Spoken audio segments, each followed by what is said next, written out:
I can't imagine not being single because I'm having my ideal Sunday right now. I'm literally rotting in bed. I just took an everything shower. I'm sorry, but what's the alternative to an everything shower? I mean, is it like a gym split where you shower chest on Monday, back on Wednesday, and skip leg day on Friday? Are we doing partial sets in the bathroom? I just ordered a pizza. Look how literal divine this looks. And I'm about to turn on a movie. My phone's going on Do Not Disturb. And I just decided to delete Snapchat on a whim. Like, how could I possibly explain that to a man? The next day. No one talks about how hard it is to be living alone and making it on your own. I don't need no man. One thing your grace respects is a 304 who not only knows, but fully embodies the reality that her sole purpose is recreational usage. She accepts that her unclaimed kids, tattoo sleeves, and sky-high body count make the idea of serious courtship a flat impossibility. Such a maiden of self-awareness turns the process of betation without representation into a smooth waltz of vice. She'll even pull a Simpy Joe back in line when he tries to play savior and drag her out of situationship purgatory. So I met this guy a couple of nights ago and I spent the night at his house, and normally how it goes, you don't really talk to them again. Well, he texts me every day. He calls me twice a day. It's really fucking weird. And I told him on the phone, I was like, yeah, this isn't normal, for a one night stand type of deal. I'm just not used to getting phone calls and you want to see me. That's really weird. And he goes, well, I want to talk to you. What did I do to this man? Yes, my brothers, look and marvel. Such night walkers must be held in high esteem, for they have confessed their body counts in hot girl summer escapades.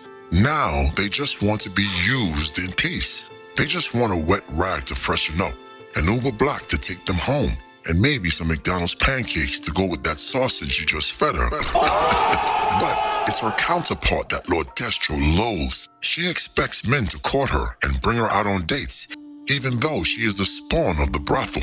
With unclaimed baby abreast, she wants to be treated like a Persian virgin. Princess. All right, come on, no Diddy or R. Kellyan, gentlemen, just to be clear.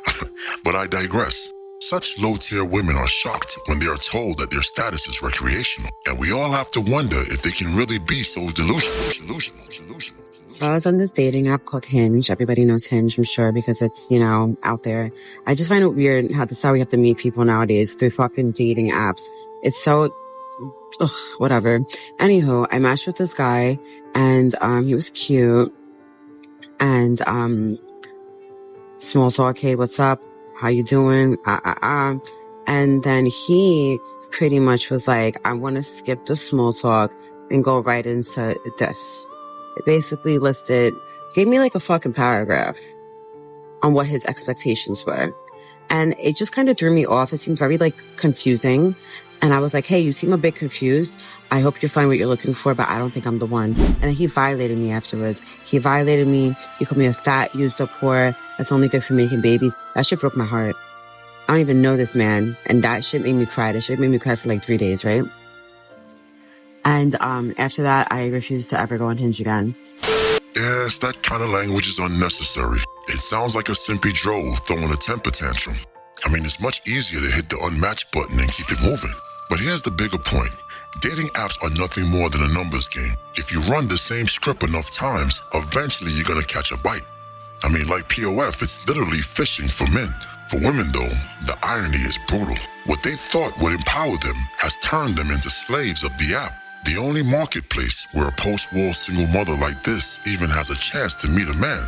And don't worry, she'll be back next week, signing up again to get her fix. When men make the statement and they say no woman is going weeks without intercourse or months or whatever the case is, it just let me know your mama had a lot of people running in and out as a child. For you not to believe that a woman is not sitting around f***ing all day, it's kind of crazy. And that just really shows you that that's all men think of us as women. Like, that's all they think of us as women. Out here, we working 12 hours. We working 2-3 jobs, 12 hours at a goddamn time. Motherfuckers got kids running around, mental health issues, bills barely getting paid, car keep breaking down, and all you think a motherfucker is doing is sitting around. Yes, the sisterhood needs some fresh writers because all they got in the arsenal is your mama, your sassy, and your insecure. I mean, that's it on endless repeat. Nothing new, nothing original. Why aren't men showing up to dating events? Well, because men are sassy.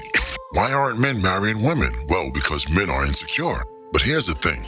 If you watch closely, she's about to tell on herself. With her own mouth, she'll show you exactly why men only stick around for a few weeks. All you need to do is listen, and you'll see the problem plain as day. Now ask yourself, how many times can a young man run into women like this before he turns to the dark side of berserker? So I just got back from a date and I want to talk about it. So this is actually the second date with this guy. The first time we went to dinner and the vibes were there, everything was good, and we text for like 2 to 3 weeks after that, but it kind of like fizzled out. So I hit him up this weekend and I was like, hey, we should do something or whatever, because our birthday is like 2 days apart, so we were already planning to do something, but it didn't end up happening. So AKA, the dating apps couldn't provide a sucker to pay for her birthday because she's low-hanging fruit on the Hinge scale. And this is why I don't 100% agree with Paul Pierce's get you a 5 or 6 strategy. Flashback. I'm gonna keep it 100. Over there looking at, oh, she bad. Oh, look at her Instagram. Oh, she a 9, she a 10. No, I'll get you a 5 or a 6 who gonna put some elbow into it. Or dare I say it, there are some serious caveats to it. Now granted, she's not a 5 or 6. Maybe after a healthy helping of RuPaulery, she might hit the 4 range. But I warn you that these lower number women are sometimes harder to deal with because they went through it in high school. When you ignored her to talk to the actual 7s and 8s, they use this to build up a healthy resentment towards you. So when they go through their quote-unquote glow-up, which is basically BBLs, tons of makeup and wigs, they want to get back at the men that ignored them now that they have reached the 4.5 status. he was like, okay, yeah, let's do something this weekend. I'm so glad you hit me up. So we end up going to a nice restaurant. And then after the restaurant, we did the escape room. We worked so well together. Like, y'all, for one, at the restaurant, the vibes were there. It wasn't like any awkward moments. We did really well. Mind y'all, we drove an hour out. So even on the drive here, nothing was awkward. The vibe was pretty good, or whatever the case is. So then, blah, blah, blah. You had the perfect dinner. You had fun at the escape room. Vibe, chemistry, yada, yada, yada. Okay, so what gave you the ick about this guy who seems to be the perfect guy? So in my head, I'm thinking to myself, like, damn, why did I stop, like, responding to him? Like, why did I stop responding to his text messages? He seemed so cool. I am a firm believer that sometimes you just have to let people talk and they'll tell on themselves. So you can tell that he's, like, well off or whatever the case is. And on the ride back, mind y'all, we were an hour away from my house. So on the way back, all he wanted to talk about was like business, stock market, investing, like elevating to the next level. And nothing is wrong with that. Nothing is wrong with that. But I noticed that he was doing the same exact thing on our first date. And when we were texting, like for example, I would say, hey, so what do you like to do for fun? And he'll say, I don't have time for fun. I'm always so busy. I gotta work to get to the next level. Mind y'all, I don't think anything is wrong with this, but it kind of gets boring after a while hearing that shit. Like, bro, you don't want to have no fun. Like, there's no exciting elements in your life. There's nothing else that we can talk about. Like, we can't relate on any other type of level. You see, gentlemen, this is why certain women deserve Pookie. This is why certain women deserve to be punted off of Snap and EBT. So let's recap. She just met Mr. Right that took her out on 2 dates, including her birthday. He has money in the bank and focusing on growing a future bag for her kids and grandkids, and she wants to talk about fun. This is why, gentlemen, you must join the League of Berserker. You must follow the sacred doctrine of betation without representation. You must acknowledge that every new woman you meet is a 304 until proven innocent.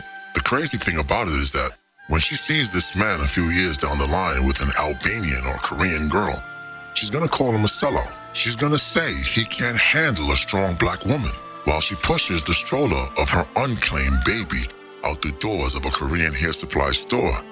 Ah, yes. Can I get an amen? But wait a minute. You didn't smash the bell and press the like button. Blasphemy.